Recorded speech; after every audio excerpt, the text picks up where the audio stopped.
खा मेरी कसम कि तू उसे छोड़ देगा। मैं नहीं छोड़ पाऊंगा। इनकम टैक्स का नोटिस है, मेरा बैंक अकाउंट और लॉकर सील हो गए हैं। लोग आपके लिए लड़ रहे हैं, मैं परेशान हूं और आप ऐसा कर रही हैं। आपसे किसने कहा लड़ने के लिए, परेशान होने के लिए? नोटिस इनकम टैक्स और कमीशन को जाना है, हफ्ता भर बाकी है। तुम अपने आप को सुना सुना के साहस बटोर रही हो। मिलू तो अकेले नहीं कि आप जो कहे चुपचाप करें।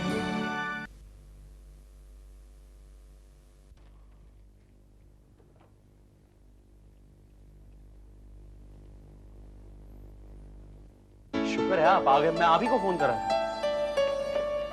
क्यों, मेरे बारे में खबर आपने ही पढ़ ली?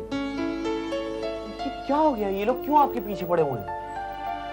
भाई मैं अकेला नहीं हूँ, दो और भी हैं, उनके भी नाम। मुझे तो सिर्फ आपसे मतलब है। लेकिन मैं अकेला नहीं हूँ, साथ हैं, हमारी लड़ाई करती है। जमींदार और सरमाएदारों की पजर मारेगी तो हमें साथ में, क्योंकि वहाँ के आदिवासियों की कमान है।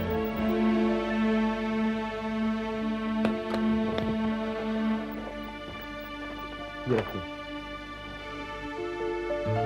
क्या है? ये कुछ कागजात हैं, बम नहीं है। बाद में तो फिलहाल क्या कर रहे हो? क्यों?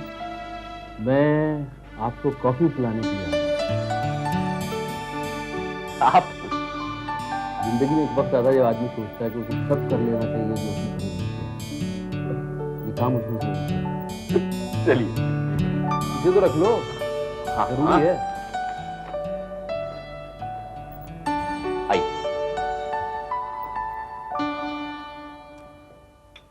अरे सुनो सुनो सुनो, ऐसे रख के ना जाओ यार, हमारे पास इतना वक्त कहाँ है कि आप रख के जाएंगे, फिर वापस अपना काम निपटा के आएंगे, फिर पैसे लेके जाएंगे, फिर बाकी पैसा वापस देने आएंगे। हाँ, ये ले जाओ और बाकी वापस मत लाना। हामिद साहब, आप टिप भी देते हैं? आज तक नहीं दी, आज दे लूं। तो कॉफी पियो। हाँ। और मेरी बात जरा गौर से सुनते रहो। ऐसा है, मेरा एक दोस्त है फिल्म प्रोड्यूसर, जो कभी ज़रूरत पड़ने पर या मेरी मदद करने के लिए मुझसे गाने वाने लेता रहता है। तो जो लिफाफा मैंने तुम्हें दिया है उसके अंदर मैंने हर सिचुएशन पे हर तरह के गाने लिख दिए हैं, बहुत से। तुम उसे देते रहना, और अगर वो खुद से ना मांगे तो उसे याद दिलाना कि मैं गाने लिख करके आया हूँ। हामिद साहब, आप ये सब क्या कह रहे हैं? खालिद मियां, तुम बड़े हो, समझदार हो, तुम समझ सकते हो, इसलिए तुमसे कह रहा हूँ। जुबैदा की वक्तन फवक्तन इससे आमद नहीं होती रही।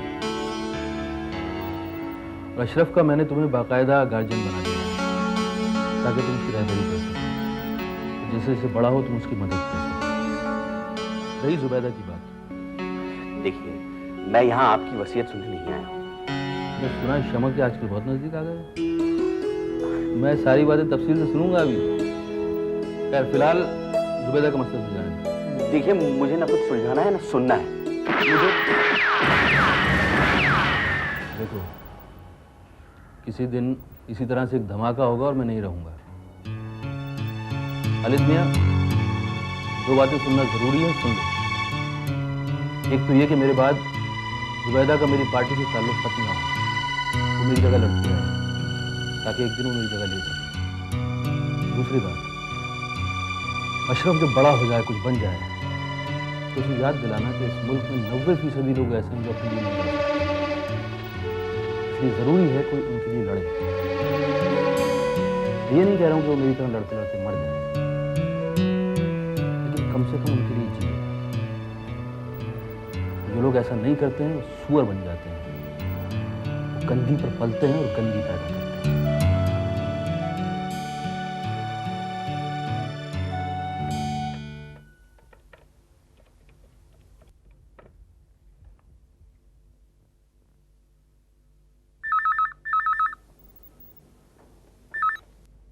हेलो। हाँ, कौन? फज्जो बोल रही है? हम बड़े राजा साहब बोल रहे हैं। सलाम बड़े राजा साहब। सलाम। लतीफ मियां है? हाँ है, अब वो बुलाते हैं।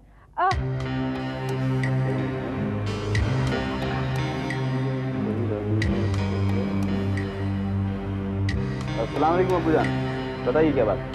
मेरे गले में फांसी डलवाकर तुम वहां जाके बैठ गए। जल्दी आओ यहाँ। क्या हुआ? तो इनकम टैक्स में शिकायत की थी ना?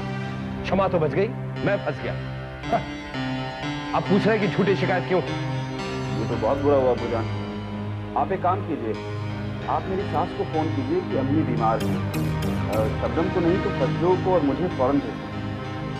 उसे क्यों? उसे इसलिए कि फज्जो साहब फज्जो को यही रखना चाहते हैं सास की खिदमत के लिए। अगर फज्जो नहीं आई तो बच्ची का सारा बोझ अम्मी जान पर पड़ेगा, और शबनम भी उसे लाना चाहती है। हाँ बिल्कुल, इसलिए आप अभी फोन कीजिए सीधा सास को, उनको नहीं। हाँ अच्छा, खुदा हाफिज़।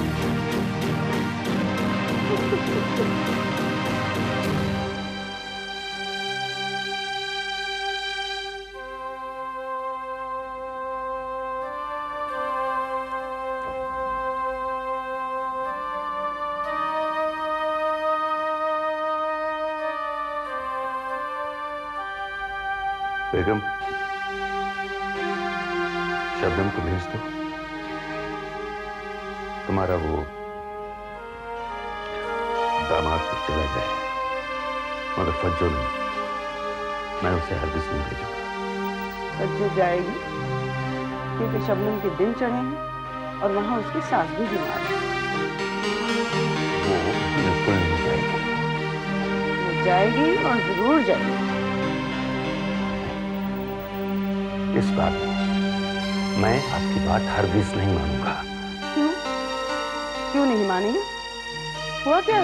हुआ क्या है?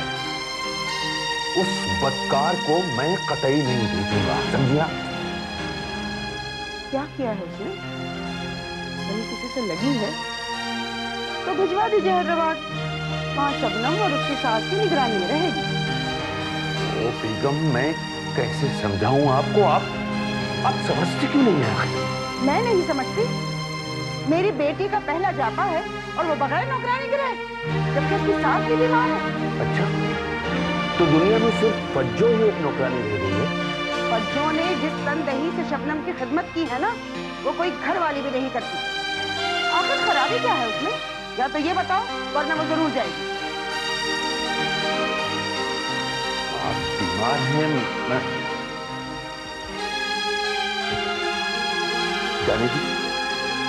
जाने दीजिए, मगर बाद में ये मत कहिएगा। अरे मैं बीमार क्या हुई? आप घर के हर मामले में दखल देने लगे। मतलब क्या है आपका मेरी बात से इनकार करने में? कोई नौकरानी खड़ी होती है जो हाथ की सच्ची और काम में खड़ी हो, वही ठीक नौकरानी होती है। ठीक है, जो दिल में आए करिए। आप ठीक हैं, मैं ही गलत हूं। जो होता है होने दो।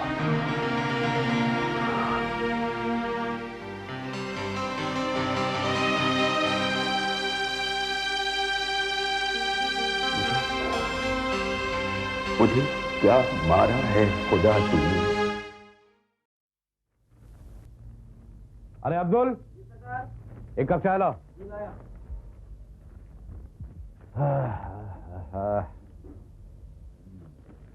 दुल्हन और लतीफ अभी तक नहीं आए।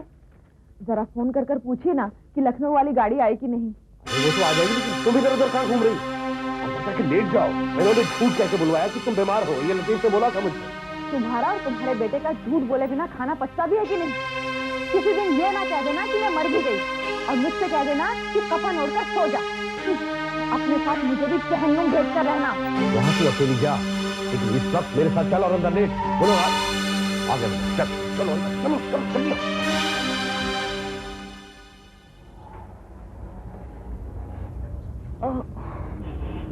क्या हुआ, फिर से दर्द हुआ? नहीं, आप फिक्र ना करें, ठीक हो जाएगा। भाई आप देखभाल के चला करें। खैर मैं लेडी डॉक्टर को बुला दूंगा, चेकअप कर जाएगी आपका। डॉक्टर से कहिएगा फज्जो को भी देख ले। ट्रेन में काफी तबीयत खराब हो गई थी इसकी। सलाम सरकार। सलाम बेगम साहिब। वालेकुम सलाम। कैसी हो? अच्छी हूँ। रतन, गाड़ी में इसकी तबीयत खराब हो गई थी, इसकी कोठी में ले जाओ, आराम कर ले। अम्मी कहाँ है? जी ऊपर वाले कमरे में आराम कर रही हैं।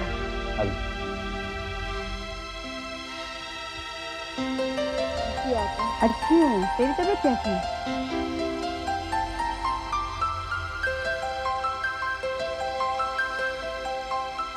उम्रे दराज मांग के लाए थे 4 दिन। भाईजान, हाँ? कुछ दिन पहले महल के एक कमरे का फर्नीचर गायब हो गया। आज दूसरे कमरे का फर्नीचर गायब हो गया। मुझे क्या पता शाहिदा, फर्नीचर अगर होता तो वही होता, नहीं है तो नहीं होगा। मुझे भुलावा हुआ है कि वहां पे कोई फर्नीचर था।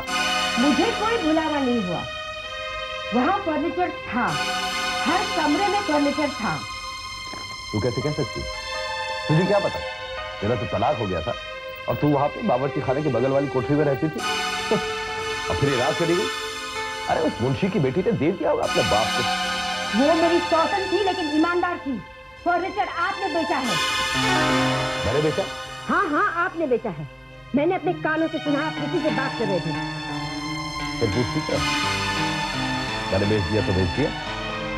और वैसे भी तू तो सब कुछ अपनी सौस को दे रही थी और वो मेरे काम आ गई। चुपचाप कान बंद करके पड़ी रहे। अगर मैंने ही कोर्ट में अर्जी दे दी कि तू फर्नीचर बेच के खा रही है तो कोर्ट सब कुछ तुझसे वापस ले लेगा और जो कुछ मैंने अब तक खाया है वो भी तुझसे वसूल करेगा। इसलिए आंख और कान बंद करके अंधी और बहरी बन जा। अभी अभी मेरा बेटा और बहू लखनऊ से आए, तेरा मूड खराब मत कर, चली जाए।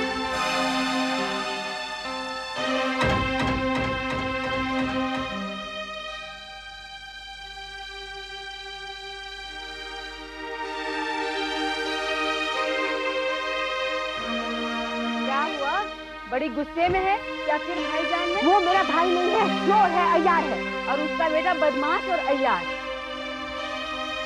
क्या अभी मिजाज ठंडा हुआ है और जी खुश कर दी?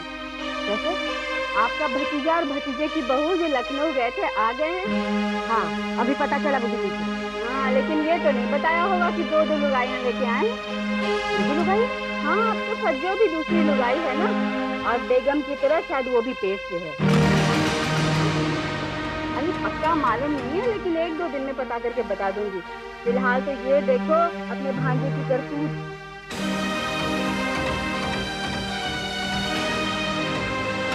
ये किसने दिया? बच्चों ने। आई चक्कर आ रहे थे। आपके भाई के बेटे साहब ने कहा हैरातन इसे कोठरी में ले जा। हैरातन कोठरी में ले गई, फोटो लिया और सब पता भी लगा लिया। उसे पता है वो हमला है, तो किसी को नहीं पता। रहने दो, कोठरी में जाऊंगी और सबकी खबर लाऊंगी, फिर लेना गिन गिन के बदला।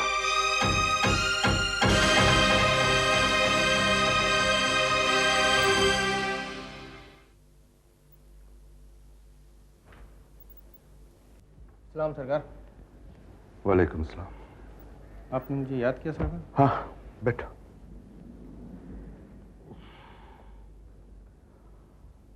नजीरुद्दीन, तुम्हें याद है एक बार मैंने काजी का पता लगाने के लिए भेजा था तुम्हें? गांव में निकाह पढ़वाते हैं वो। अच्छी तरह याद है सरकार, पर वो वापस नहीं लौटे। भाई उन्हें तो 2 साल से ऊपर हो गया है। सरकार, उनका दूसरा बेटा भी टाटा कानून के अंदर पकड़ा गया, इसीलिए ना जाने वो कहाँ कहाँ छिपे फिर रहे हैं। देखो नजीरुद्दीन भाई, किसी भी तरह से उनका पता लगाओ। मुझे उनसे एक निकाहनामा चाहिए जिसे मुझे अदालत में पेश करना है। वो निकाहनामों के रजिस्टर अपने साथ लेकर तो गए नहीं होंगे, यकीनन गांव में किसी के पास रख कर गए होंगे। सरकार, फिर से कोशिश करता हूँ, चलता हूँ। सलाम। या अल्लाह।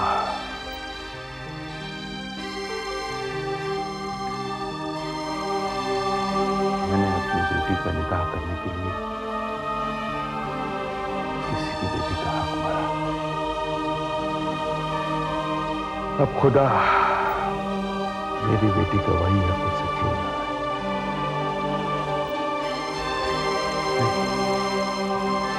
मुझे शमा का निकाहनामा वापस करना ही होगा।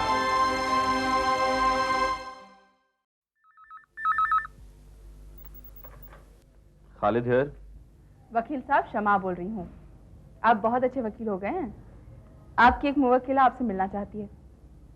बताइए, हम हाजिर हो सकते हैं? क्या आप मीरा जी की बात कर रही हैं? जी हाँ। आपने आबिद साहब से जुबैदा आपा और मीरा से सीधे रिश्ते जोड़ लिए है। मैं तो बस गाइड बनकर रह गई हूँ। बताइए कब और कहाँ लेकर आऊँ? नहीं, आप मत आइए, मैं ही आ रहा हूँ।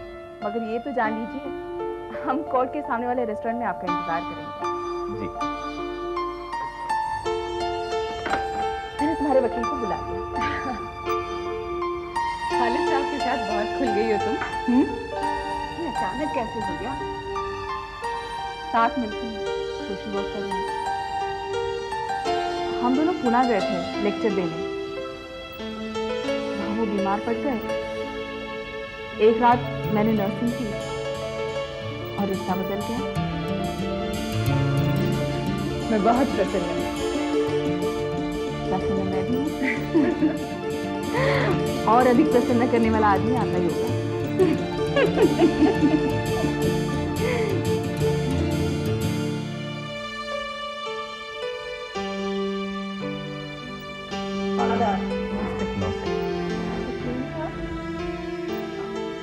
मसाले वाला दूध मंगवाऊं आपके लिए?